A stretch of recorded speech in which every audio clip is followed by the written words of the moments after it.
Welcome to the Autosportradio.com show. We are coming to you from Green Street Pub and Eatery at 911 North Green Street in Brownsburg. This program is being presented by the Indy Dental Group. Indy 500 veteran Dr. Jack Miller and his wife Dr. Liz Lewis have a phenomenal practice. They're now up to 6 offices. If you need dental work, you think you haven't had any check lately, you need to check them out. Give them a call, make an appointment. The number is 317-846-6125. Their main office is at 92nd and Meridian. It's easy to get to off the interstate. If you need dental work or you haven't had a check them out. Need insurance? VP Insurance is the place to go.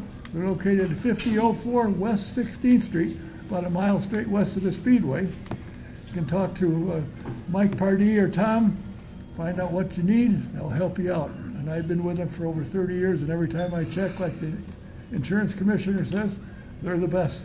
Give them a call, the number is 317-248-0070. SVRA, what a phenomenal organization it is. They got the F3 and the F4 series now, run by Scott Goodyear. They have brought back the Trans Am series to bigger than what it used to be. It's phenomenal. Want to find out where they're performing or what the events are? Go to svra.com and you'll be glad you did. They got sports cars, vintage sports cars. They got the Trans Am. They got the F3 and the F4. They got a full weekend when you go see them. Tonight I'm very pleased to have a guest come on. There's been a change on the safer barrier, and I've gotten a lot of calls and emails. What is it? I don't have a clue, but I know who does. A man who spent about 17, 18 years with the IRL and IndyCar, spent a lot of time working with the safety. He designed the windscreen. He's been involved in all kinds of developments and safety for the race car. And he now has come up with a new foam. I don't know what it does. We're going to find out. But he was former chief director of engineering for IRL and IndyCar. Please welcome Mr. Jeff Horton. Thanks, Don. Yeah, thanks, Don. Good to see you again. Yeah, it's nice to be seen in an upright position. That's true. What got you into motorsports? I know you went from college to work with Buick. What got you into motorsports? I started racing motorcycles in the 6th grade, which was my start, and raced. I grew up in Michigan, so we motocrossed. We motocrossed in the summertime and ice raced in the wintertime. And then actually when I went to college, after college, I started racing cars for a little bit.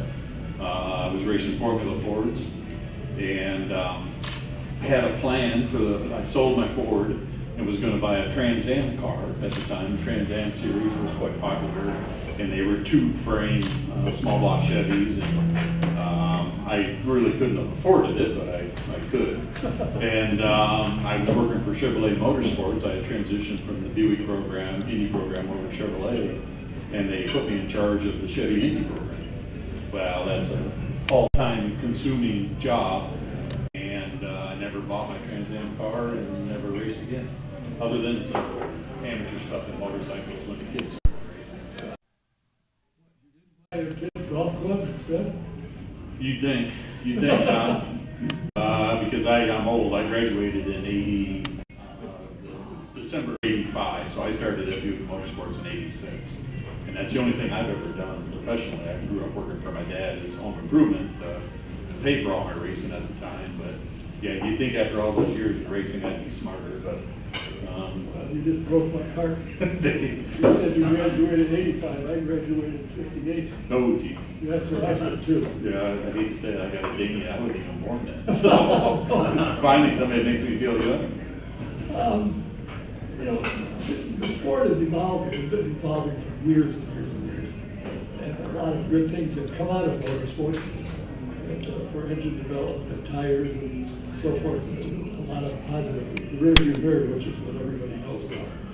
But now, as things have transitioned, you kept your finger on the pulse of the safety of the vehicles and the safety of the drivers. What do you see as the best and something that is being used now and something that needs improvement? Well, I've given a lot of talks in my life, being with the sanctioning bodies. I was with CART before I came to the IRL, and like you said, I was into safety, and I was one of the original board members for the UPUI motorsports program. So I've had the opportunity to expel my opinions. There's been 2 step changes in safety in our lifetime. One of them was the safer wall. Prior to the safer wall being installed at the Speedway, it wasn't uncommon to see 100 Gs in a rearward impact. And when Tony installed the safer wall, the attenuation went down like 30%, and we would see from 60 to 70 Gs, and that's pretty remarkable. And then the second step change was the Hans device. That had probably saved more guys' lives than we ever know. We know the ones that needed it in life, and unfortunately didn't have it. So when you look at safety, those are the 2 things that were dramatic. We refer to them in engineering as step changes because you weren't kind of wobbling your way there. It went to a dramatic change. So nowadays, and again, I used to give the talks quite a bit, and I say we got lucky because as we developed the IndyCar, they made them longer, of course, to get the nose box out forward of the front axles, so that protected the feet stuff, and that was done by Dr. John Melvin and John Pierce at GM, that stuff. So that was prior to me getting involved. The rear attenuator was another one. So they started, keeping the cars intact around the drivers, which prevented the injuries. And then I developed a lot of stuff. All the cockpit stuff in the current IndyCar is my design. There's foam under the butt, under the back, thighs, down the legs, the headrest. And so once we developed all of that, then you were kind of nitpicking stuff. If we had somebody get hurt for a reason or something, then we went and studied it and made an improvement in that area of the car. And knock on wood, for the most part, it's been really safe. There's always an outlier, and you never say never. But so nowadays, I believe it's come down. I can't think of anything that would that needs a major change. It's just a matter of making everything safer as the foams evolved, and there's better ways to attenuate the energy. The hardest problem in an IndyCar, you don't have any space. So you're trying to attenuate everything in small spaces. So as the foams develop, and they're a little bit slow happening now, but that's what's happening. You see it in NASCAR as well, which I'm involved in a little bit. And they're just making incremental improvements when they can, and when the materials change enough. Now, Tony and Phil Casey started with the safer bird, and ended up being overseen by, I think, a Dr. Hurt. Is that his name, Dr. Hurt in Nebraska? There was like 3 different guys. There was Dr. Dean Sicking. Sicking, that's what I'm there was thinking of. Bob Bielenberg. And then, oh shoot, he's going to kill me. I forget the last one. Ron Fowler. And, again, that predates me a little bit. I was not too far, it was installed at IndyCar while I was there, I think, at the Speedway. But you got to give them credit because, they took a design that was out there and tuned it to a race car. And Tony funded all that, from my understanding. Again, I witnessed some of the testing and stuff. But Tony funded all of that, saw the future, and Tony was he always was looking forward to make the drivers safer. I'll sidelight. I remember when I first come to the IRL, we were implementing crash boxes and the ear sensors with Glenn Gray's group up at Delphi. And I said to Tony one day, I said, hey, we're doing a lot of good stuff here. We're making strides, and I said, do we need to start talking about this? Because, everybody, just to let them know we're doing it. And he looked at me and said, don't worry about it. He said, just go make them safer. And that was the credo. And that would have been 2003 time. I came to the IRL in 2002. So that would have been 2003, 2004. And we always had good budgets and was expected to make changes, and we just never worried about justifying our existence. So, so the development of the safe wall, and I understand NASCAR donated some cars to help, because obviously a lot of the tracks at the time were the IRL race was also NASCAR tracks, and they wanted to take advantage of it. So it was they were part of the test stuff. And then later in life, there was a company created, which I believe was MST, Motorsports Safety Technology. Hope I don't have that wrong. And it was a nonprofit joint venture between NASCAR, IndyCar, and University of Nebraska. And so money was put in there yearly, so that if we had questions during accidents and stuff, we could quiz the inventors out at Nebraska, or if we had ideas for designs and stuff. So I think that's how NASCAR paid back Tony, if you will, was my understanding, was to start this company, joint company, and continue to make things better, as I said. Well, two interesting things. Once the safer barrier, it was called the safer or soft wall at the time, and they invited a bunch of people out. I was one of the smart ones that said, "Sure, I'll go out there." Excuse me. We're looking at the wall, and I had this bright idea: safer barrier, soft wall. I ran into it. I said, "That ain't so soft." Yeah. They said it's designed for somebody at 160, 180 miles an hour to hit it, not you, dummy. Do you know who the first one was to test the safer barrier? I'm going to get it wrong. It was like Davey Hamilton or something. It was Robbie McGee. Robbie McGee, yeah. Between 3 and 4, yeah. Yep. Again, that predates me a year or two, but I do remember that. Yeah, I remind him every so often. Talk to him. Now, you have brought with you 2 chunks of the safer barrier. Yes. One is the latest and one is the original. That's correct, yeah. I'd like to, if you could show us which one is which and the difference in the one. Okay. The newest one you designed. How do you design foam? Well, so as I mentioned, University of Nebraska continues to be the owner of the safer wall. They actually have a patent on it. Oh. But if you read their patent, which I did, they left it open for future foams to be developed. They knew part of their to make the wall better in the future and different designs, I was probably going to require some different foam, because when I popped this up, I don't know, we should have put another table over here. Oops. Yeah, that was almost dangerous. Here, I got you. Okay. The original foam, so the idea behind the foam, and everybody can picture this, and one thing I want to mention, so the walls are made in sections, and each section is about 20 foot long. And Tom Gideon, I never measured one myself, but Tom Gideon, a friend who used to be in charge of NASCAR safety, told me one day that each section weighs 2,000 pounds. So, well, you know, so what's interesting about that is you think about that when a race car hits, it's got to move 2,000 pounds of steel first.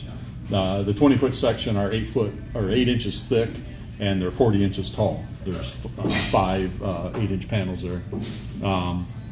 So you're moving that mass first before it ever gets into crushing the foam. And you are correct. It was all designed for a heavy race car. Had it be tuned to accept the NASCAR at 180 plus miles an hour. I don't know the exact miles. But what you want in the foam, which was the original pink stuff, satisfied, you want very little stored energy. So you can picture a car hitting the wall, and we've all seen where the wall is flexed. Well, if there's a lot of stored energy in that foam, it'll blow the race car back out onto the racetrack. Well, you don't want that, because that's where everybody else is going to hit them. So, you know, you want very low residual energy there. So the Owens, this pink stuff, I need a little bit of an ink here. This is the original stuff. And I'm sure Glenn over here has seen a lot of this stuff around the racetrack in his days. This is actually house foam. And if you can pick that up on the camera, it's literally 2-inch thick pieces of Owens Corning house foam, which you can buy at Home Depot or Lowe's. And the idea behind that, at the time, that was the best they found available. And it crushes, it doesn't store much energy, and absorbs the size of the block. Now these blocks, you can see the shape of it. Both of those are showing you the top section They're 40 inches tall in real life. So again, that's how tall the wall is, and they back the wall up. And so one of the problem is these things don't weather very well, and they don't have very good secondary properties. So to give you an example, so let's talk about our foams. So one of the major changes we made, and these, believe it or not, are all made by hand. There was 2 companies that did it. Owens Corning did it. I don't think they sold a lot of them. And then a company called Cheeha Construction down by Talladega, I believe they were located. And they would buy the sheets of foam from Owens Corning, and they would cut them to 40 inches for them. And one thing about this foam, like I said, it is just directly house foam. When you manufacture house foams, the manufacturing tolerances are the R factor, because that's what's important. The way this foam works, it was the density. So they would do special runs for Cheeha that had the density controlled very tightly, which was required. And they would cut them on table saws, and in between each of those 2-inch things is 2-sided tape. And so they're all done by hand. And then they would put a band around them, because eventually in life, the 2-sided tape would give up to the weather. And again, Glenn, I know you've seen some of these falling apart in the racetracks, and you know, when they fall apart, they're not working properly anymore. So knowing those problems, with we did some stuff with the company who makes all of the inside of the foam for the Indy cars. University of Nebraska, I went to them, and I had worked with them before to try to find some alternatives, and I never had the budget at IndyCar to spend on development to do that, and it was more important to make the drivers safer, and the wall worked pretty good at the time. On a primary hit, secondary hits, this stuff suffers. So what we did, the way our stuff is, all of this foam, this is just a small piece of it, they're individual beads of foam that are steamed together. So we were able to create a mold, and so our blocks are a single piece. We even included the nose piece, we call it. This nose piece is on here to be able to trim to wall angles and stuff. So the biggest difference was the manufacturing became so much easier. And what we were able to do through testing, I went over to the drop tower at this company that does the molding for us, and we did a couple of rounds of testing, and I thought we were going to have too much rebound, because one of the nice properties of this foam is that it recovers. It's actually little beads filled with air, and so the way the absorption is done is the bead collapses on that air, and as long as you don't tear the bead, the air puffs back out and the block recovers, same as the materials in the IndyCar. So when they hit once and come and hit the inside wall, they're still protected because the material is recovered. Well, it turns out Nebraska was, and we tested full-size versions of their foam as well. I actually went to Cheeha and bought foam from them, and they were very nice, and it was an older gentleman that owned the company, and fortunately he looked at me and said, I always knew somebody would come along with a better product. So, but again, he was super nice. I'll never forget that. Our foam, again, when it collapses, the air recovers. When we tested this, the University of Nebraska had a specific testing. We had a 5,000-pound sled, and it had to be towed in this at only 15 miles an hour, which doesn't sound like a lot, but that's a lot of kinetic energy. This stuff, if I remember right, lost about 3 inches of depth. We lost a 1/4 inch. So, you know, there's a difference. You can do multiple hits in a day, and it still works pretty good. If you crush it far enough, it does start to tear the cells and stuff. After an impact, you're supposed to replace it. But, so that's one of the advantages, is that it recovers very well, is ready for the next impact, whether it's during that accident or later in the day. The other thing, you know, this is house foam, so they weren't very, they were very reluctant to change any of the densities or anything. That's a pretty big change up. With us, we've matched what Owens Corning had, which Nebraska, and became approved by University of Nebraska, and we now have become, the last 3 years, the sole supplier for safer wall block. The thing that we can do in the future, and we've talked to NASCAR about, Right now, between the IndyCar and NASCAR, if you ever notice, if you pay attention now, the spacing on the blocks is different. So during a NASCAR race, there's a block every 64 inches. And that's because of the weight of the car and everything. You got to have that backing on the steel wall. When you run an IndyCar on that same track, whether it's the speedway or whatever, you take every other block out. So you go to 128-inch spacing. There's a little less, it allows the lighter car to, the wall to absorb the energy from that car better. So that's one of the things they do to tune it. But the thing that we could do in the future, and again, I've talked to NASCAR about this, about some of their slower tracks, is we can change the density of this really easy. And the way you do that, again, remember I described, it starts out life as like a sand pellet, and then it's expanded into the bead that holds air, and then the beads are put in a mold and they're actually steamed together. So there's no glues or anything here. It's just all, you guys want to look at this later, it's all steamed together. Well, the size of the bead depends on your, is dependent on the density. So we can change the density by the size of the beads, pour them in the mold. And so I've had people talk, and unfortunately some of this stuff to go test costs a lot of money. But if you're, I've had some sprint car guys and winged outlaw guys ask me if we could tune a safer wall to one of their cars, and the answer is yes. I know Nebraska for a while when I was still in the meetings, we looked at what we called safer wall light. So the wall section would get lighter.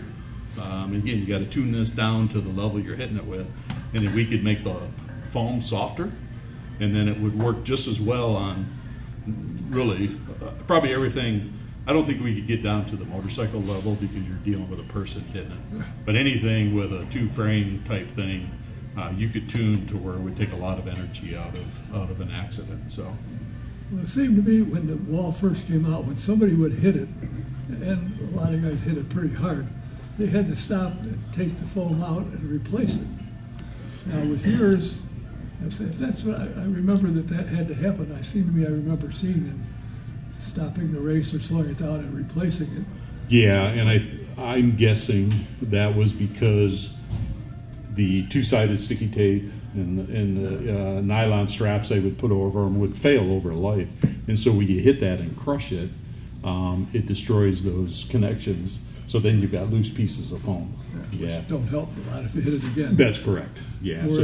Whereas yours, if you hit it, will rebound enough to be usable without stopping the race and replacing it. Now, if you hit it 3 times in the same race, that's another story, probably. That's true, but you also have to think it's not a singular system. When you see this on TV, when they have good replays, it's not just working on one block. So it's enacting several blocks down the line. So if they hit exactly in the same place, which is pretty likely, we always crash in the same place. But you're also exercising these other blocks, so you can do multiple hits and still get away with that. So, but so far it's been good. And I guess the other thing I'll mention, the way the tuning goes, that's why you see the blocks tapered. They're softer, so when a race car hits it slower, whether it's NASCAR or an open wheel car, it takes less energy to move the wall to absorb some of that energy, so that you don't have that sudden stop against the concrete wall. So that was the design Nebraska came up with, and we just copied it, and that works well. So, is this what you're working on now?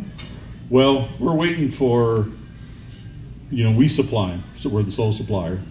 Work with a company here in town called Bald Spot Sports, which did all the does all the seating foams, like I said, inside the open wheel cars, and then now we do the foam behind on the new NASCAR, the next gen car.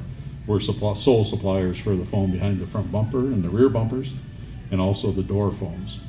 So, and I joke, what's different in life now is I never liked accidents, because it meant work and potential for guys to get hurt. And thankfully those days are mostly gone.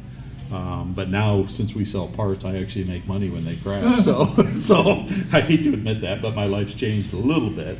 I still don't like crashes. But we, the offer's out there.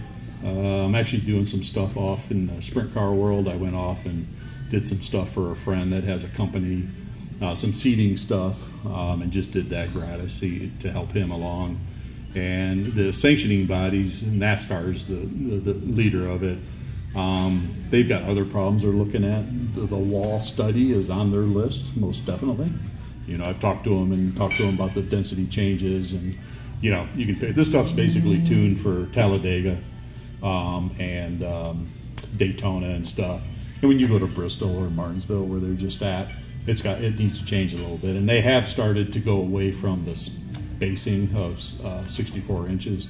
They're starting to spread that to the IndyCar at the slower tracks. So, but they just have a lot on their plate, and it works pretty good the way it is, but it could be way better in the long run. Again, those small changes I talked about. Yeah, well, yeah. That's what keeps you busy every so often. Yep, yep.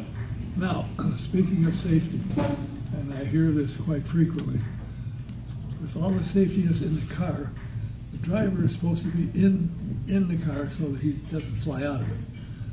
How did Simon get it? I mean, he's still suffering it, from what I understand. He has not recovered totally. What could be done for that? I mean, he was held in the car when it landed upside down. He was still in it, but obviously it affected his brain. Yeah. So I didn't do the accident investigation on that one, obviously, but I can say from stuff from the past. Daryl Franchitti comes to mind in Houston. And I am somewhat familiar with Pagano stuff, but not for me to speak.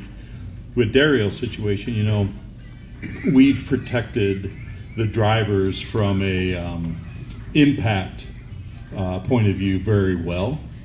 And so impacts are no problem. The headrest is designed very nicely and absorbs a lot of energy. This rotational, the rotational, like a boxer hit, is hard to protect from. Yeah. I'm suspecting that, like Dario, if you remember when he got up in the fence, there was a wicked whip, and obviously Pagano had a few of those. Yeah. So the rotational stuff, I don't know how to stop that. You know, so there are some things that would be hard to fix. So I'm thinking, had he hit something head on or something, that's one thing, but he spun. He didn't hit anything but air. And spun around and landed. It looked pretty violent from the spinning aspect of it. And again, I've always referred to it as a boxer type hit, where the skull and stuff accelerates faster than the mass of the brain, and then you have a collision between the two internally. So sometimes, and that's where some of the damage happens. So, well, it's too bad that because even when he got out, he's waving at the crowd and said, "Oh, I've been hit harder than that." Well, apparently not. Yeah, I was aware of, but you know, it's interesting the things that have been done over the years, and the doctors that have been involved. And Bill Simpson, you got to take your hat off to him. The fires that have been in the car, very few drivers have been burned because of his fire safety that he's got and his helmets that he built and all that kind of thing. There's been a lot been done, and strangely enough, it hasn't ruined the sport. No. You know, people still come out to see the cars go faster. They hit the wall harder. The driver gets out of the car faster. What happened to the backboard? And I can't remember. I used to know the guy that designed it. Well, that was something. That's a device, because when Mike Yates was in charge of our safety at IndyCar, him and I we still remain close to this day. But we used to dissect accidents. He was the racetrack side, and of course I was the research side. And Mike was the one. That was a product that was out on the street. You know, a backboard's out on the street, and when Mike started using it in IndyCar and stuff, we just made them out of carbon to make them zoomy and stuff. So I don't know. Mike's gone. They got new people. I'm still involved with the ICMS. I think you had Tom. Yep. Weisenbach. Weisenbach, T-Bach. What was coming out of my head was T-Bach. Yeah. I'm still involved in that organization, which is where I used to present a lot of stuff and still do. And what happens, there's become a debate on whether you backboard people or not. I know Mike Yates used to give some great presentations, and I used to love listening to him because he'd always tell me, he says, you know, we used to have a light in the car at above 50 Gs that turned red.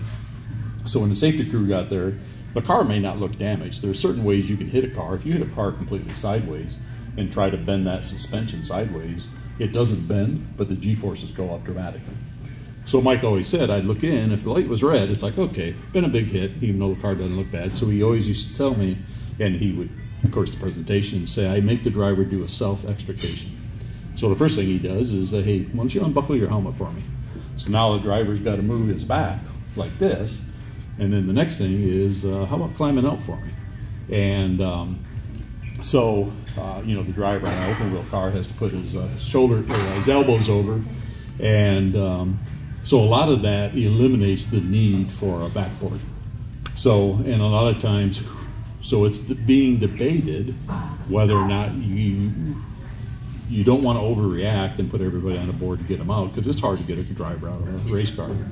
And so if they're not using it anymore, it's the current guys thinking that they don't need the backboards. And luckily, in most cases, they haven't had the injuries where the driver's immobilized needs to be immobilized for some reason. So that's a good thing. Well, it's interesting to me, the advancement, and a lot of it, I'm sure that the windscreen was done as a result of Justin Wilson's. Correct. Yep. Somebody came up with the idea, why don't we try and deflect pieces from hitting the driver in the face, hit it and bounce off? Was that your, I mean, you designed it. Well, I had my own version. We had worked with PPG, and kind of the way that came about was actually Dr. Trammell was the one who gets credit for it. He made a comment after Justin's death, and unfortunately, made a comment that it would be hard to absorb that energy. And there was somebody from PPG, I was a full-time employee, Terry was part-time with us. Local PPG guy heard it, who ironically was in the paint department, literally, and said, hey, I think we could do something with that. And he put us in contact with the people in California that make the F-16 cockpit canopies. And so I started working with them, and we went off on a study. And our windscreen, the last shot we did on it was a 4-pound bird, frozen bird at 600 miles an hour, and it survived. And again, for some reason, IndyCar decided not to adopt it, and they went on with the one they currently have. So we did most of the legwork, to be honest with you. We taught PPG what it took to mount and develop the materials that were needed, because you can appreciate it. F-16 canopy, if you ever look at one of those on the web, look quite a bit different, the way they're shaped and stuff. It gets harder when you have a hole in the top, because now you introduce stress riser points and stuff. So again, we did all that, and ours passed the FIA halo test for push off, and then, like I said, we shot the bird into it at that speed, which, by the way, I've done a lot of sled testing in my life with different things. And those tests to this day, when they fire off that cannon, still make me pucker. It just is an unbelievable amount of energy coming down the tube. There's a tube that's probably 30 feet long and sets just in front of the windscreen. And to develop that, and it's done by air, to develop that 600 miles an hour. Yeah, and it's still, when the horn would go off, I almost couldn't watch, because again, it takes you back. There's triggers that take you back to accidents, and that's a lot of energy. But so we did a lot of the legwork, but IndyCar decided not to adopt it. So far it's worked. Yeah. So far you had to go to them and say, remember our idea? Well, they know about it. Oh, I mean, sure. Yeah, we didn't keep anything secret, so they know about it. I was gone by then, so that's what they decided to do. So. Well, I find it interesting what you've done, what you've come up with, and the time that you've spent on safety. I think, I'm sure all the drivers are aware of what's been done. I think Dr. Bach was very big into safety. I worked, when I first came to the IRL, Dr. Bach was still there, and he was a great guy, turned into a great friend, and I always say doctors are wired different. Dr. Bach cared about the community. They were his people. Yeah.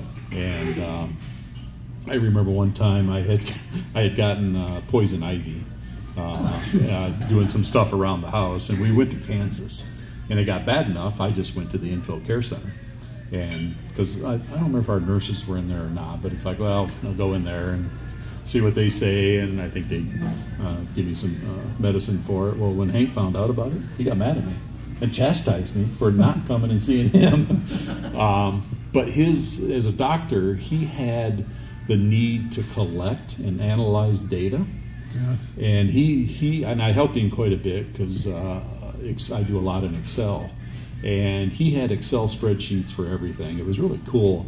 He tracked the time of day for injuries, whether the sun was up or sun down, you know, trying to figure out trends and stuff.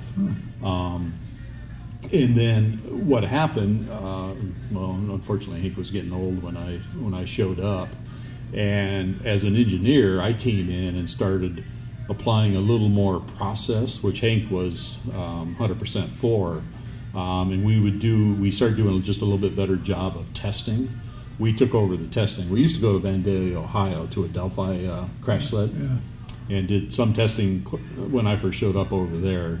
And they were kind of relying on the engineers there. And ultimately, I started putting the process in, and it became more of that test part A, test part B.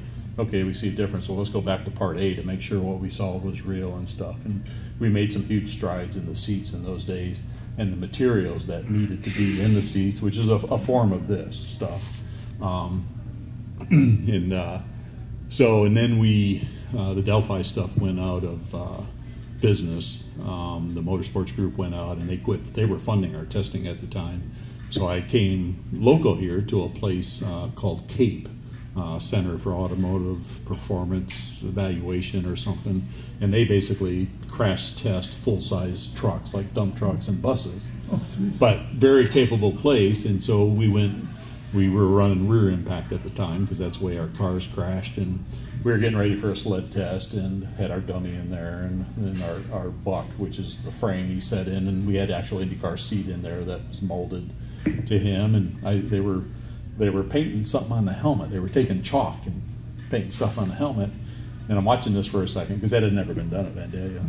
And I finally said, "What are you guys doing?" They said, "Well, we can't see it in the video.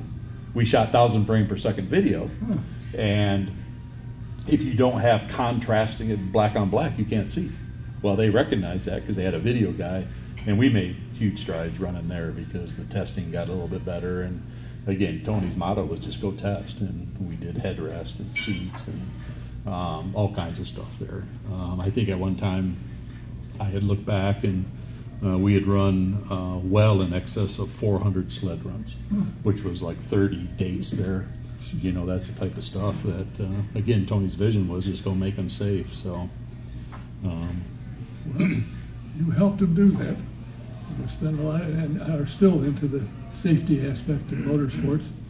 It's always nice to say, have a good race to a guy and then congratulate him afterwards because he got out of the car. Yeah, and you talk about the drivers without question. I think that was part of the gratifying part of doing that, because originally I was an engine guy, to be honest with you, and I still love engines, but the safety part became very gratifying, and seeing the results. And as you know, I had a son that raced for quite a few years at some higher levels, and you know, people would always say, how do you let your son do that? Kind of like how to get him involved to begin with, and now as he went to faster cars, and it's like, well, we just make sure you put safety equipment on him, and we used to do stuff to his cars that was above and beyond what was required just to make it a little bit safer. But if you remember when Sebastian Bourdais, remember in qualifying, he crashed at the speedway coming out of 2 and broke his hip.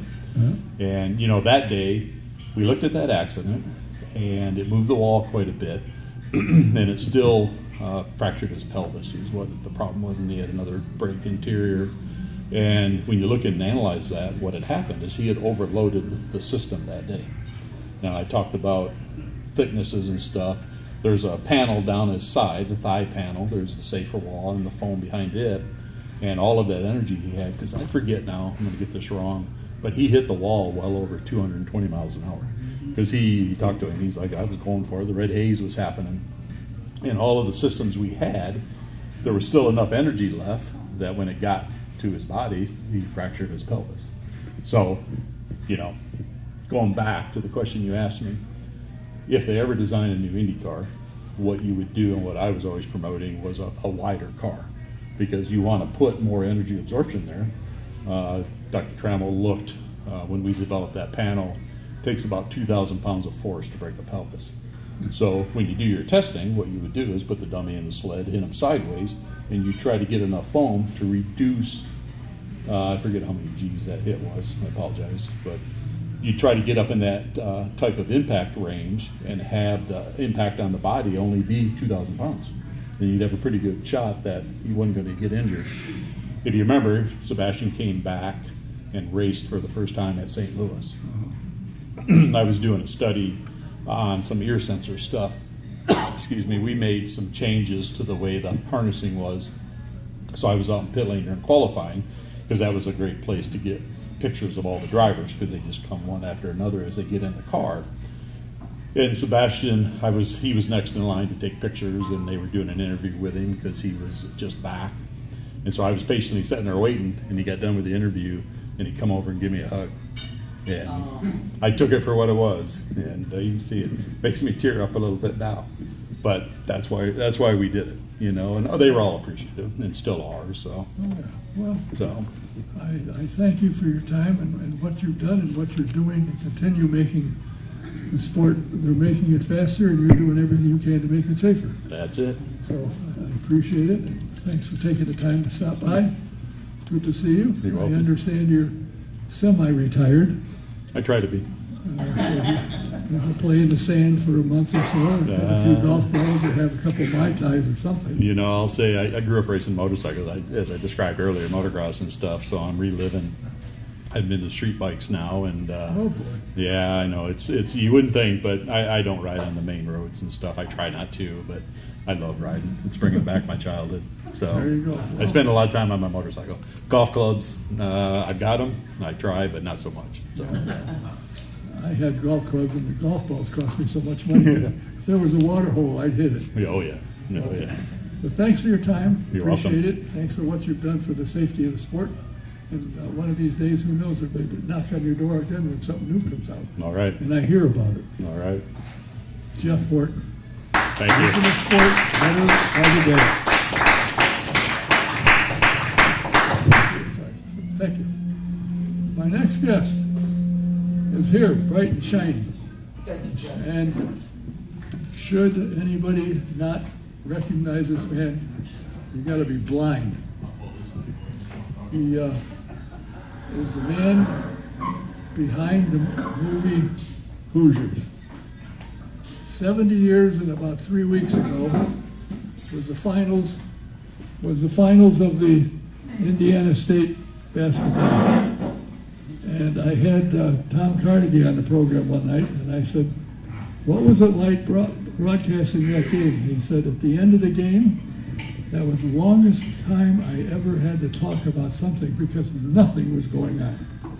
But it was all planned, and it worked. And here's the guy that did it.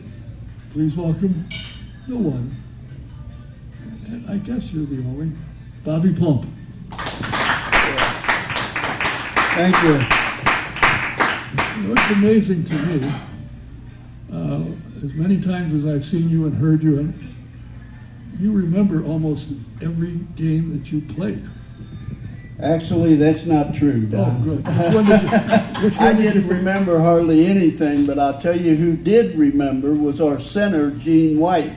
I got all my information from him. I didn't remember much of what was going on, but you know, we've had a reunion every year since 1955, and our 70th was, as he just said, down in Milan, and Gene remembers every detail, and I picked this up over the last, 10, 20 years or so. And the guy who wrote Hoosiers couldn't make it that day, but he said, I found this interesting. No, the writer was there, the producer wasn't. A producer, okay. Yeah. And he said, what makes good movie is conflict. So I went to Milan, and I went to the team. how do you guys get along? Great. We love each other. We've been friends since kids. Well, he was still kids then, but then he went, how about the coach? Oh, greatest guy going. How about the fans? Oh, we love them. They fill the stadium every night we play. He said, well, that's going to make it tough to make a movie. Because you got to have conflict. You can't have everybody holding hands. That doesn't work too well. And I found that kind of interesting that he took the time to come and talk to everybody, and everybody loved everybody.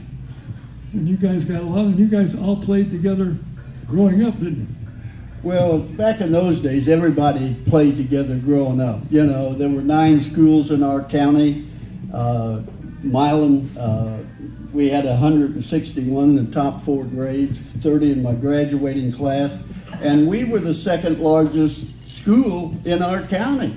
So everybody went to their local school, so they went to grade school together and middle school, as they call it today, and high school. So you started playing with these guys from the time you could play basketball. So us playing against each other and with each other wasn't unusual. That's what happened every place, not just in Ripley County, but the whole state of Indiana. Yeah, there were 752 schools in 1954. Now, not many of them could be very large.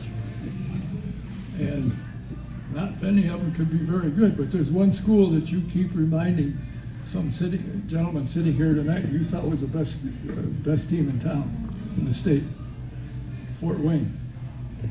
Actually, we saw Fort Wayne. Now, here's Milan, small community, 1,100. And we never, in the past, we never went outside of our county to play teams. We were playing teams our own size and so forth. When Marvin Wood came there, after our sophomore coach was fired, after we had the best season Milan ever had in our history, this 24-year-old comes in.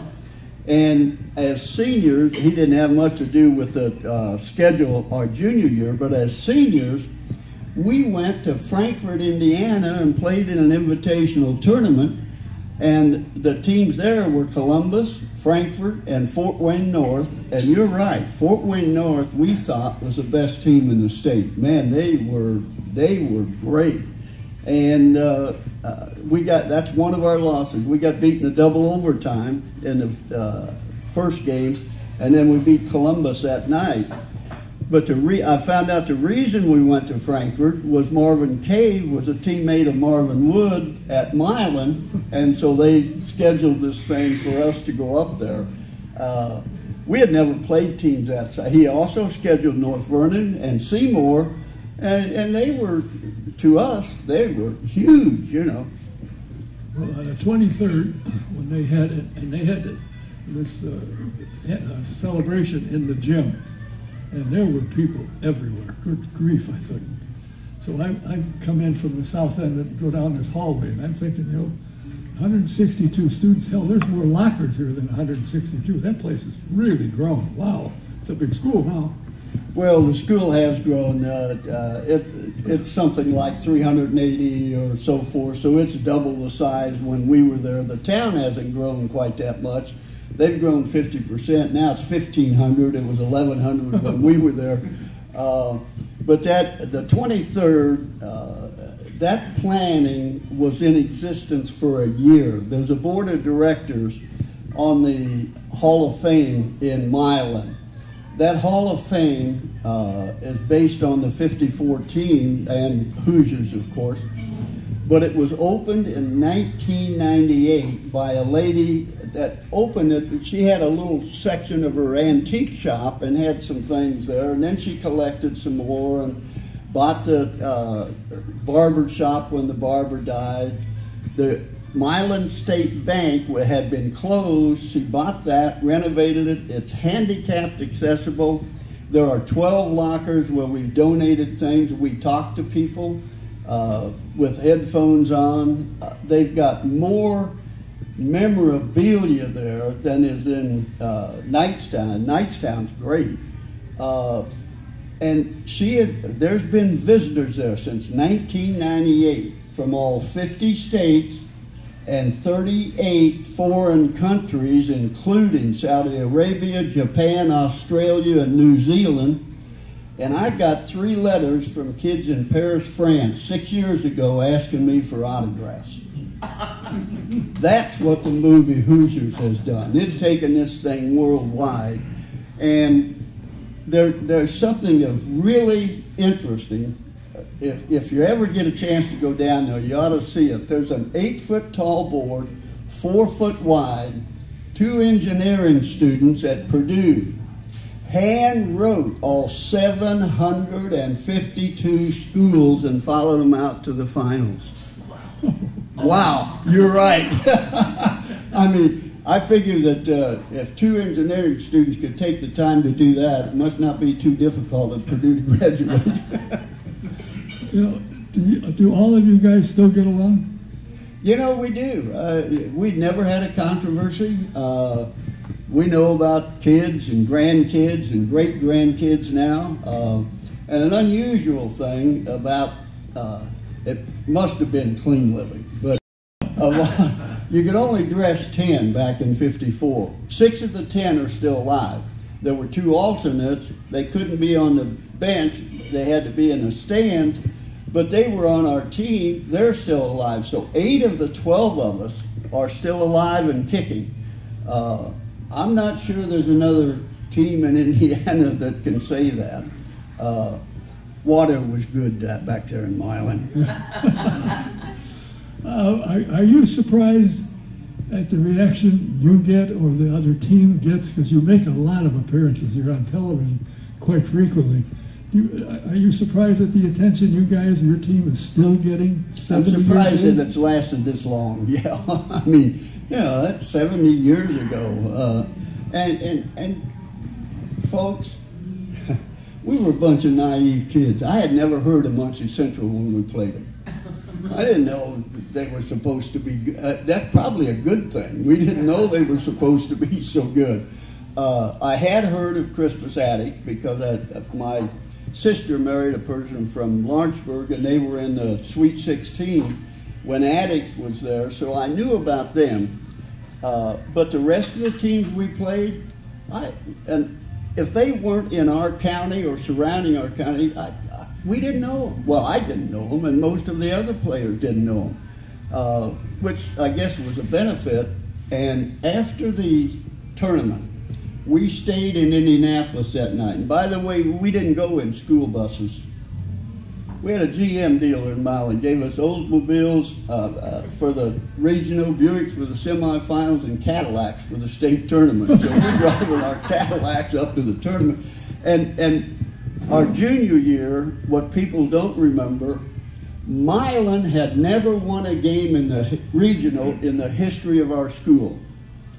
As juniors, we went all the way to the Final Four. And one of our big, not surprises, we didn't have stoplights in Milan, but when you go to the Sweet 16, they give you a motorcycle policeman. He turns the sirens on. You get to run all the stoplights and go out to Butler Fieldhouse then. That policeman asked for us again our senior year.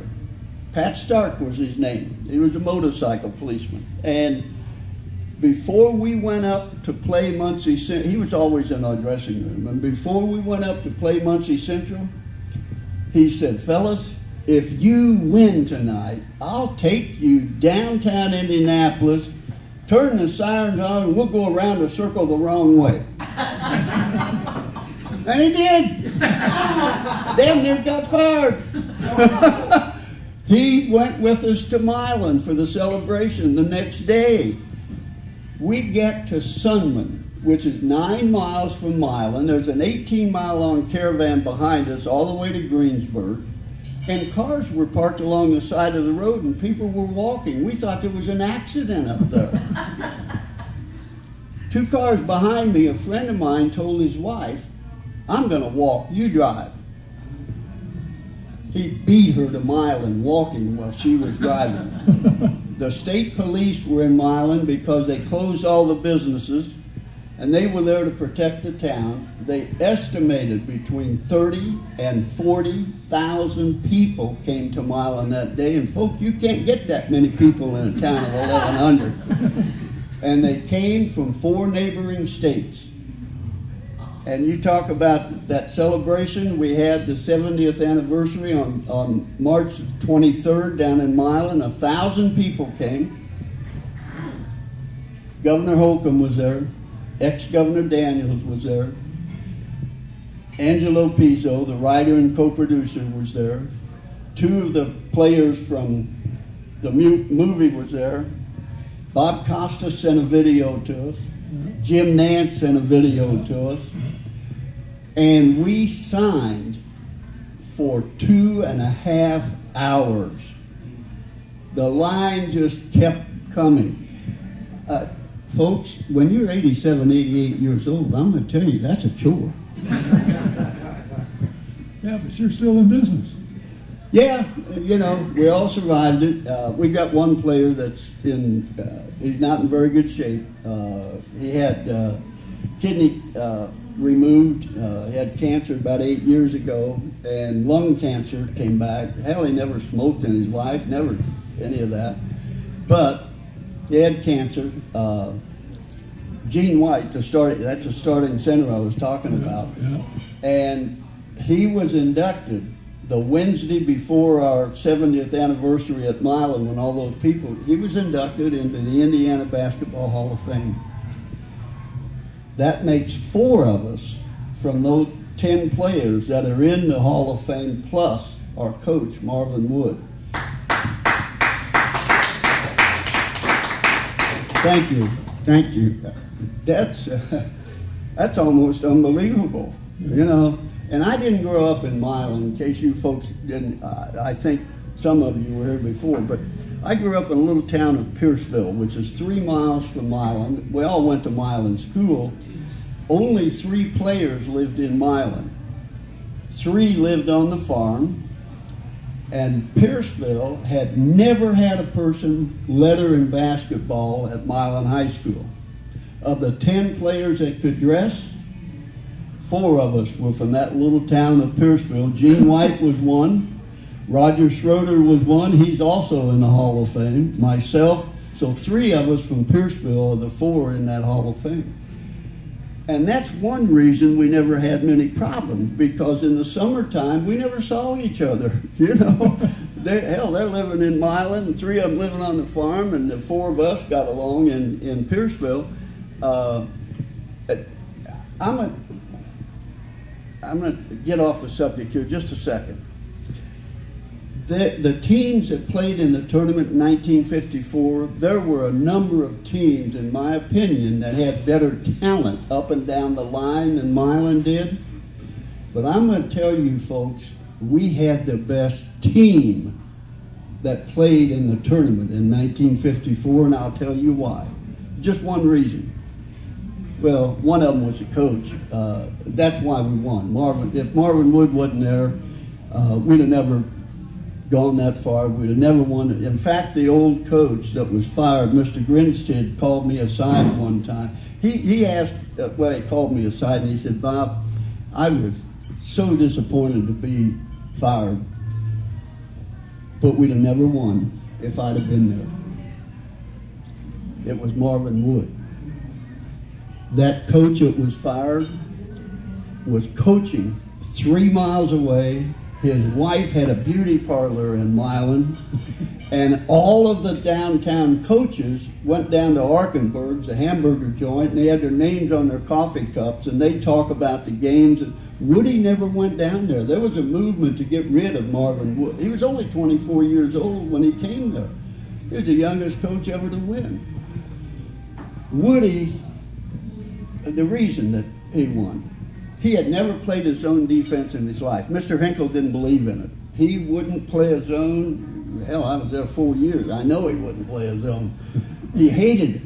So when we had never played a man-to-man except trying to catch up in the end of the game or something. We always played a 2-1-2 zone. Woody said, "We're going to play a man-to-man, best defense." We worked on it hard during practice. After 2 games, he realized we weren't very good at a man-to-man. Now, most coaches are going to say it's my way or the highway. What did Woody do? That's what we call him, by the way. He practiced with, in fact, he damn near broke my nose one time. He was only 5'6". And he went to our 8th grade coach and said, Mark, would you come up and teach these kids his own defense? Mark said no. Woody said, no, why not?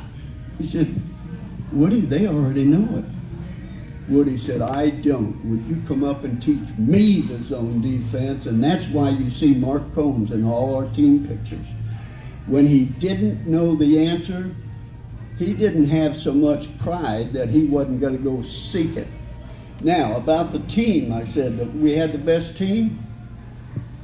Bob Engel, our sophomore year, there were 7 seniors on the ball club that dressed for the 54 tournament. We were sophomores when the coach that got fired, he had 7 seniors on the varsity. We were playing B team. We didn't get to play varsity until this happened. The first game we got beat as sophomores. Now Bob Engel and myself were the leading scorers on the B team. And the second game, we're playing a county rivalry, Osgood. They had us down 20 points at halftime. Mr. Grinstead came in the locker room and pointed to the 7 seniors and said, gentlemen, if you don't come back and make a game of this, I'm kicking you off the team. Now, folks, you didn't do that in the second game of the season. I mean, hell, they hang people for doing it. We got beat 82-44. He draped 7 uniforms on his arm and kicked 7 seniors off the ball club. People didn't like that. He brought the best 2 players back. Moved Bob Engel and myself to the starting 5. That season, Bob and I were the leading 2 scorers. Our junior year, after they fired Mr. Grinstead, Bob Engel and I were the starting guards. The Hinkle system is a guard-oriented offense. We got to shoot 80% of the time. So here's the co-leading scorer, Bob Engel. We had a center in 53 that was 6'4", good rebounder and defensive player. Couldn't shoot, but he was a good rebounder, defensive player. He graduated, and Gene White, who was 5'11", was moved to center. That was our center in 1954. Before practice started our senior year, Woody called Bob Engel aside and said, Bob, I would like for you to consider moving from guard to forward. And he said, you don't have to make that decision now. I want you to think about it. And Bob looked at him and said, well, Woody, why would you do that? And Woody said, well, I think it'll make us a better team. Ray Kraft's got quicker feet than you. You're obviously a great player, leading scorer, and so forth. We'd think about it and come in. Folks, Bob Engel looked at Woody and he said, Woody, if you think it'll make us a better team, I'll move. Now you try to get a leading scorer to give up that position. He went from leading scorer to be the 3rd leading scorer. That's why I say we had the best team that played in the tournament.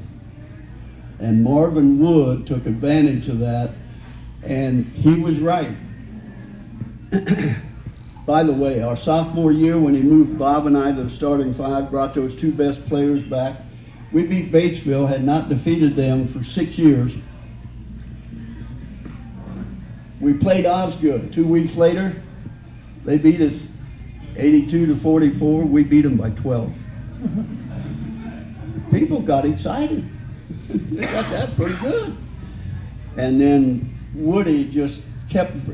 I'll tell you one other thing that Woody brought to us that you all are not going to believe. Most of you think Dean Smith invented the 4-corner offense at North Carolina, don't you? That's what he said. At the end of our, That's what he said. Well, most people think that, but he used it as a stall and so forth. The last game of our season, we're playing Osgood again, our junior year. Woody didn't want us to get hurt. We didn't know what we were going to do, but every practice before we played him, he said, their gymnasium was about as big as this room, and they had a couple of big farm kids, and Woody said, we don't want anybody to get hurt this last game. This is our junior year. He said, Bob, you go to center court, hold the ball. Engel get in that corner, out of bounds line, 10-second line. Kraft out of 10-second line, out of bounds. White that corner and Trip that corner. Now, folks, that is the four-corner offense, and we used it every game after that because it worked so well. We beat them 35-17 using the four-corner offense because we had two guards up front that were very quick. Every tournament game that we played, once we got ahead, we went into the four-corner offense. Nobody ever came back and got ahead of us in 1954, except Muncie Central. We were ahead of Addicts with Oscar Robertson in the finals of the semi-state in 1954. We had them down like 20-14 at halftime. We went into the four-corner and expanded the lead. We beat them 65-52. Those 65 points were the third highest points scored in the whole Sweet 16 teams. Terre Haute Gersmar, we had them down 22 to, that was 5 points.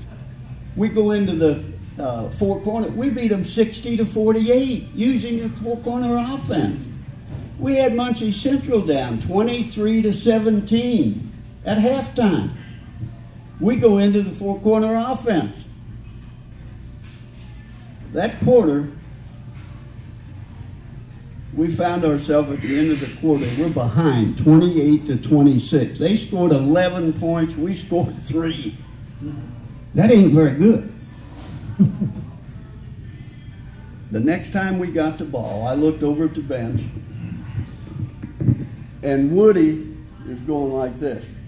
He had his knees crossed. And I knew that meant for me to hold the ball. Now, we're down 2 points.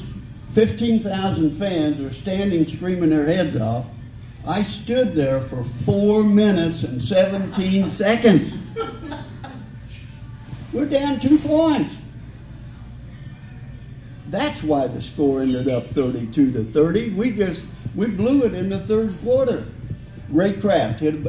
By the way, Muncie Central game is the worst game I played in 2 years of tournament play. I had 6 points going into the last 3 minutes. Ray Kraft was the leading scorer. He ended up with 14. I ended up with 10. And I wouldn't have had that if I didn't score the last 4. But anyway, he hit the tying bucket. We stole the ball. I was fouled. I hit 2 free throws. We're up 30-28. And we stole the ball again, which is a defense that Woody brought to us. It's a full court trap press and a half court trap press. We called time. Now we're up 2 points. And Woody said, there's no reason to shoot. They got to foul us, and if we hit our free throws, we're going to win the game. Okay. So we get out, and Ray Kraft, again, who was the leading scorer, he drove down, and typically, when we're stalling, he'd drive down past it. There wasn't anybody within 4 feet of him, folks.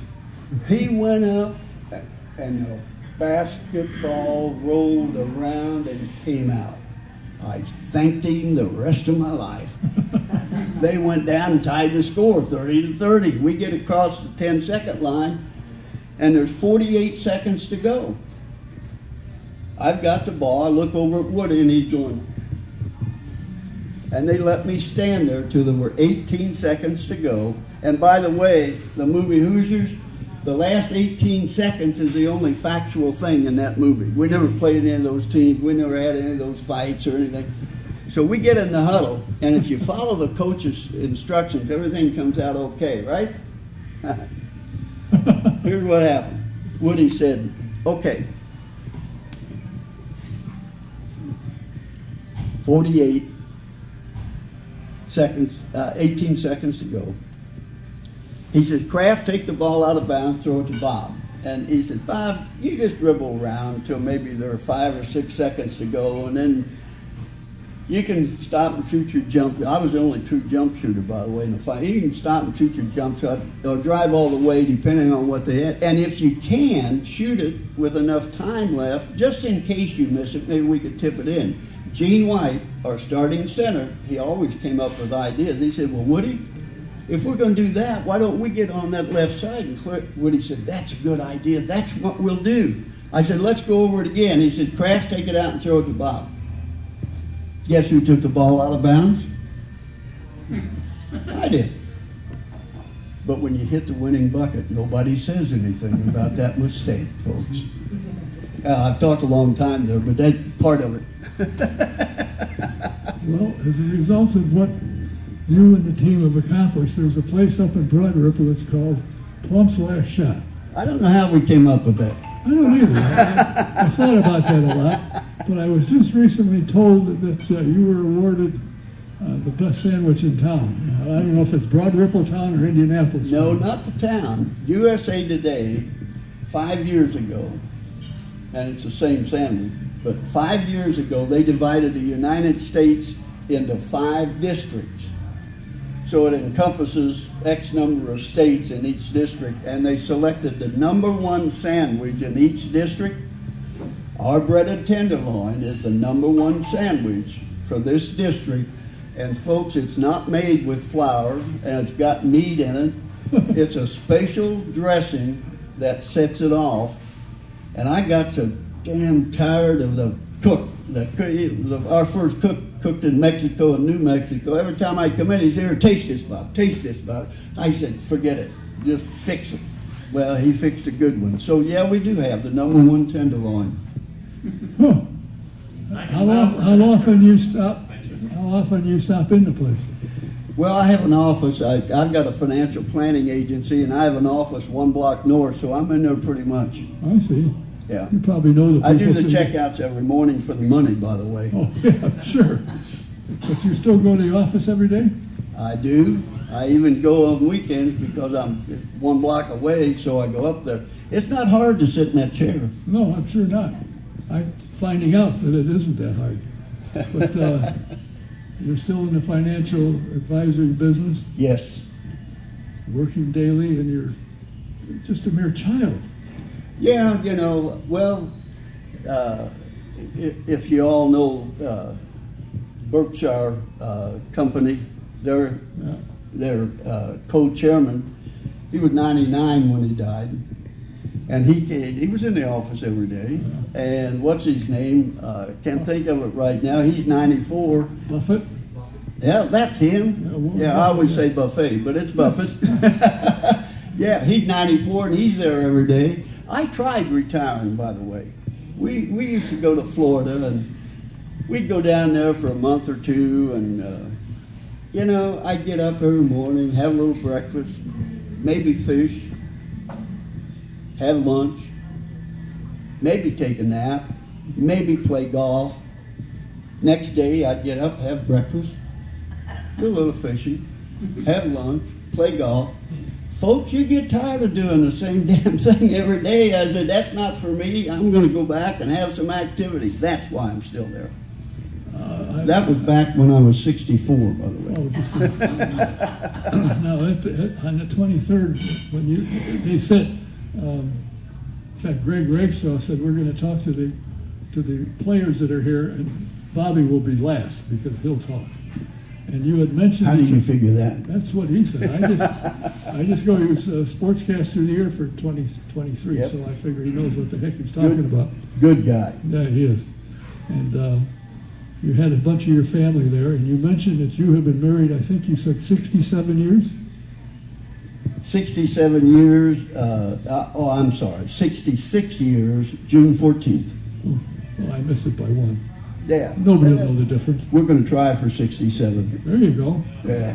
Well, and your wife has put up with you. Let's go to Florida for a month or two. Let's not do that. Let me go to work. So she gets you out of the house every day.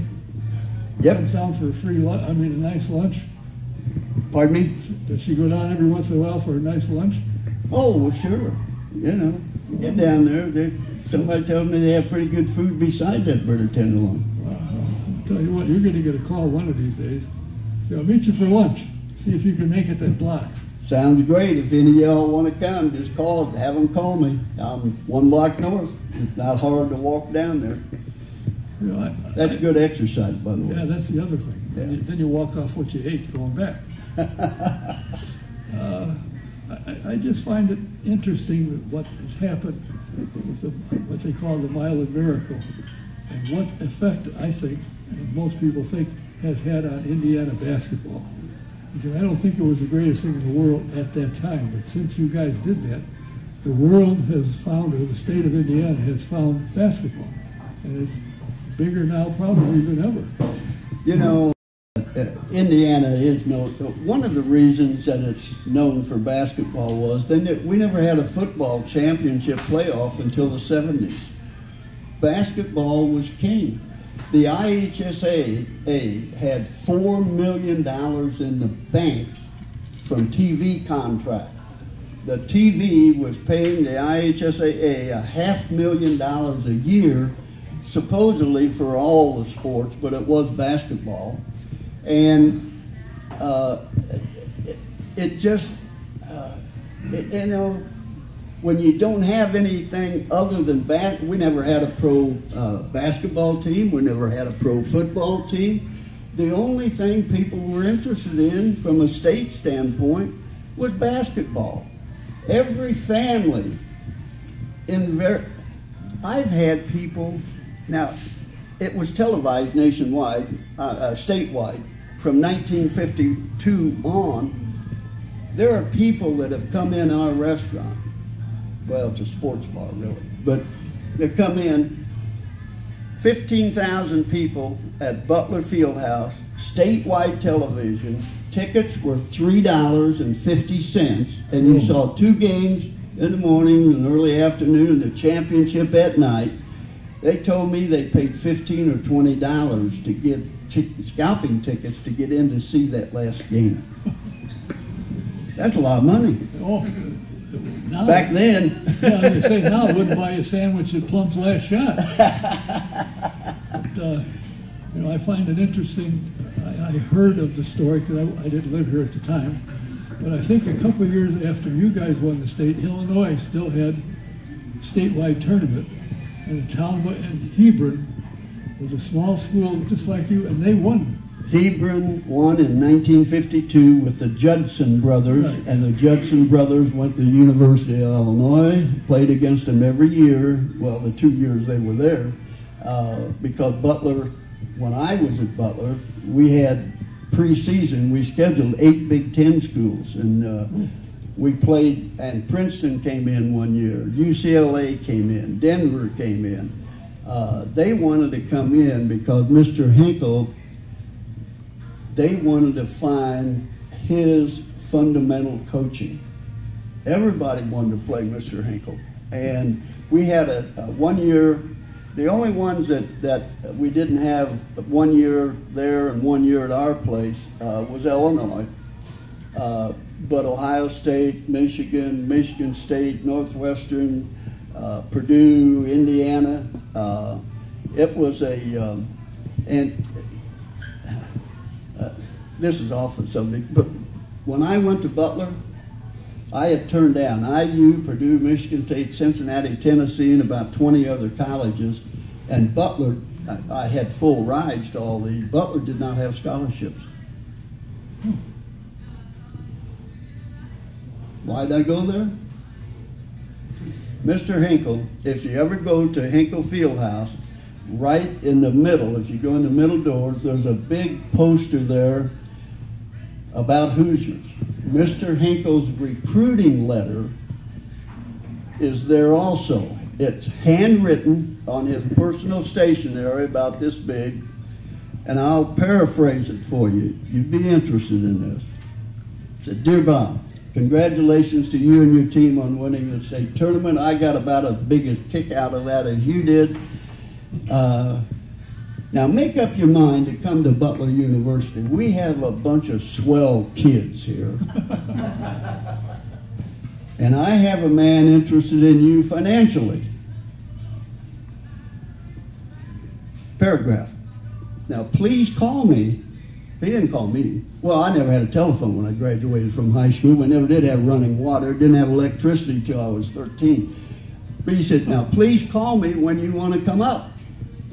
So I go over to Schroeder's store. By the way, I had to go to Schroeder's store, Roger Schroeder's house or Glenn Buxton's house to call my girlfriends. They knew who I was going with because I never had a phone. I call, schedule an appointment. I go up, go to his office, and he's not there. The publicity guy's walking by from Butler. He said, "Bob, what are you doing here?" And I said, "I got an appointment with Mr. Hinkle, but he's not here. Come on." We go down to the baseball diamond. Mr. Hinkle's in sweats. He's in the infield cutting dandelions out of the infield and stuffing them in his pocket. "Be with you in a minute, kid." And after he got finished, we went up and we talked, and he told me about the guy that was interested in paying my way, and he put money in the bursar's office, and they paid my expenses, including my fraternity dues. And I met a girl at the end of my sophomore year, and she went to Hanover my junior year, her freshman year. She's calling me collect at the fraternity house. I'm calling her at Hanover, and I never got a bill. We decided we were going to get married after I graduated my senior year. She moved to Indianapolis, and Mr. Hinkle had met her before. And next time I saw him, I said, "Mr. Hinkle, Janine has decided we're going to get married." She moved to Indianapolis, worked for Indiana Bell, and his first words, "Thank God Hanover came to Butler. I'm tired of those phone bills."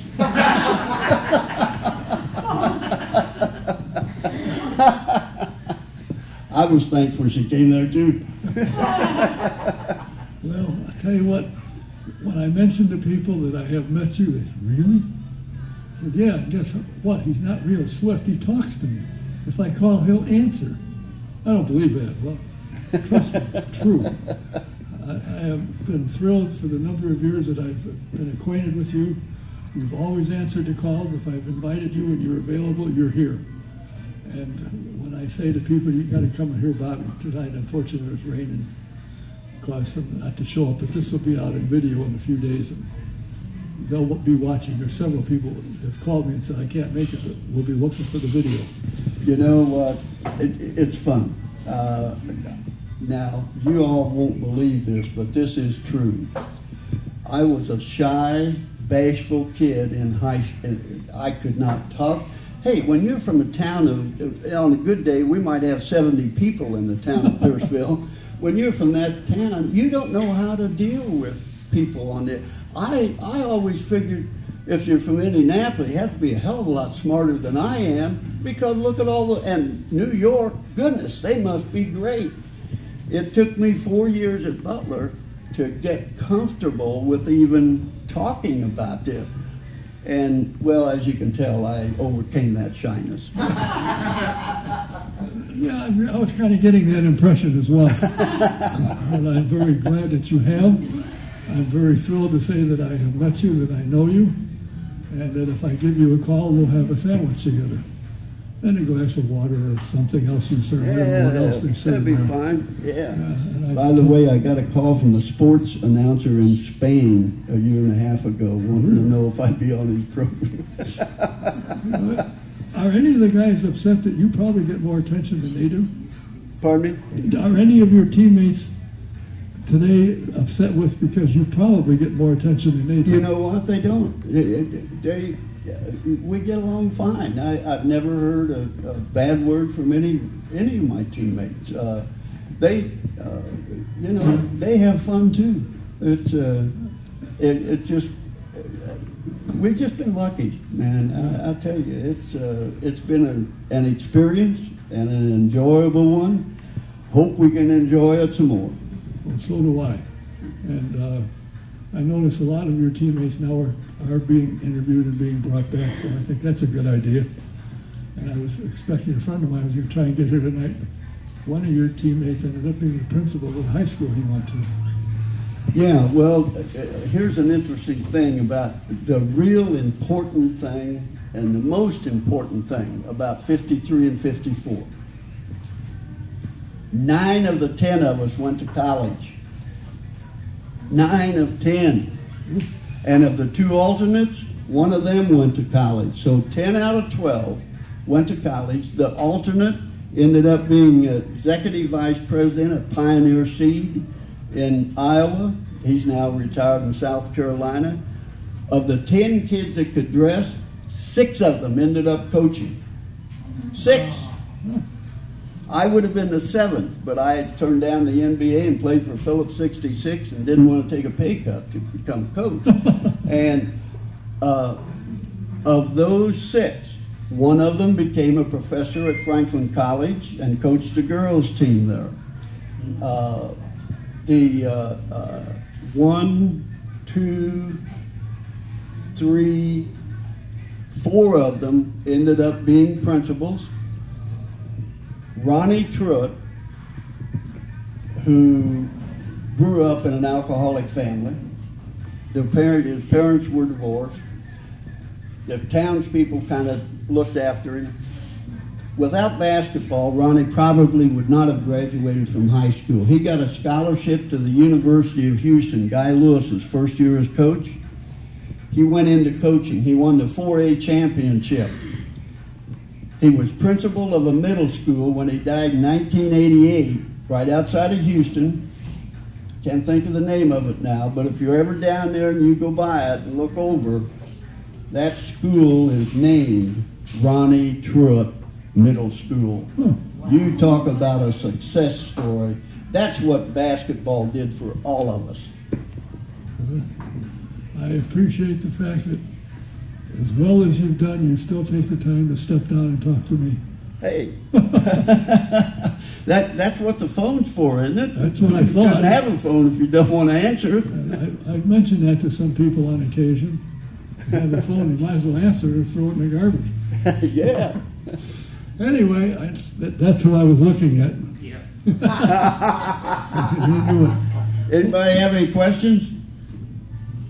No, but one of the guys that we know, he lives in Osgood. And his name is Ogden, and his dad played against you back. What was his last name? Ogden. Ogden, yeah, absolutely. Yeah. He couldn't be here tonight, unfortunately. Oh, that would have been nice. Down in Osgood now. Yeah, Osgood, yeah. John Ward graduated from Osgood. He was down at the 70th anniversary. Here's something that we learned very early, and it worked for us. We didn't know it at the time. In fact, we were disappointed. When we were in the 8th grade, we went undefeated, the same 7 kids. And we had defeated Osgood twice during the season. We drew them the first game, and they beat us. We're down in the we trapped rats in our dressing room, by the way, at mine. But we're down in the dressing room, and Mark Combs, the guy that Woody went to, we're crying our eyes out. I mean, hell, we're undefeated. We knew we were going to win. He gave us the best information we ever had. He said, fellas, it's all right to cry, and I know you're disappointed. But if you remember nothing that I taught you, remember this. Never, ever, ever walk on a court thinking you're automatically going to win. Now, we didn't have to learn that going through a tournament. We learned it in the 8th grade. And we always went, we never even talked. Here's another thing Woody did. We never even talked about winning a state tournament, ever. We never celebrated when Milan won their first regional, not just a game, the title. We never celebrated when we won the semi-state. Woody told us we'll celebrate when we win it all or we're defeated. The only time state championship was mentioned our senior year, we had just defeated Christmas Addicts with Oscar Robertson, and 3 or 4 of us, our players, were sitting around. And see, the year before, we got beaten at afternoon games. You don't get a ring or any memorabilia. You have to get to the final game. You get a gold ring for the I forgot my rings, by the way. Gold ring for the final and a silver for the runner-up. I think it was Gene White again, or I think Bob Engel. Bob said, fellas, we got to get to that final game so we can have a memorabilia about what was going on here. That's the only time it was ever mentioned to get to the final game. Woody kept things. Indianapolis had 2 major hotels then. Remember Claypool and the right across the street, whatever her name was. Huh? I can't remember either. Lincoln. Claypool and Lincoln. And all the teams stayed down there. We stayed 10 blocks north at the old Pennsylvania Hotel that's now a nursing home, 3-story high. We walked 2 blocks to the Apex Grill to get our pregame meal and everything. When I came back from playing with Phillips, I lived next door to Marvin Wood. He was the first coach at North Central High School in 1956 when they opened it. And I said, Woody, why were we up at that Pennsylvania Hotel and everybody else was downtown? He said, Bob, I didn't want you downtown listening to all those fans telling you how good you were. So smart. Well, it's amazed me over the years, and then they get to actually meet you. At the 23rd, on March the 23rd, the only 4 people I knew there was Greg Rakestraw, you, Governor Holcomb, because he's been on the program, and Daniels. And Mitch Daniels, and he'd been on the program too. And I said, would you come back in? Sure. The governor said, sure. Oh, yeah. Mitch is, well, so is Governor Holcomb. They're 2 great guys. Yeah. So, and he gave me his guy's card. He says, call me, I'll do the show. You come to Brownsburg? Sure. It's in Indiana, isn't it? It was the last time I was. Yeah, I got Mitch's cell phone. I talk to him occasionally. And, you know, he started his original campaign for governor in Milan. Oh, that's right, yeah. Well, I went to, during his campaign, he went to the Speedway to learn about the Speedway. I guess he didn't know anything about it. He was astounded when he heard the business that the racing did for the town, for the state, for that matter. He was really you'd have to be astounded. I mean, what a great thing it is. Yeah, well, anyway, I thank you for your time. I thank you for answering the calls when I call you. Trust me, we will be, she and I will stop up and sample your tenderloin. All right, that'd be great. Anybody have any other questions? All right. Yeah. Thank you, Don. I appreciate you asking me. It's a pleasure to know you. Thank you. Always good to talk to you. He owned me. Bobby Plump. Thank you. Now the next Nice to see you all. The next scheduled program is April 23rd. I'm working on some guests upcoming for that. I've got a couple of ideas. I got one guest already. I've got some ideas for that, and I'm finding that to get some of the teams to allow their drivers, because of IndyCar's requirement for doing more work, which I think, in my opinion, is doing like Connor Daly and Rossi and Hinch's program and so forth. They don't have to pay anything, because I think IndyCar needs a television show. And so it's a little difficult, but there's a lot of interesting people, like when they had Jeff Horton. I'm sure some of you will wonder, because I got calls, what's the new phone? Yeah, but it ain't phone, it's designed differently to react differently. So now we know how it works. So until the next time, the 23rd, if you're on my email list, I'll tell you who the guests are and so forth. Until that time, Don Kay saying thanks for being here, thanks for watching, we'll see you again.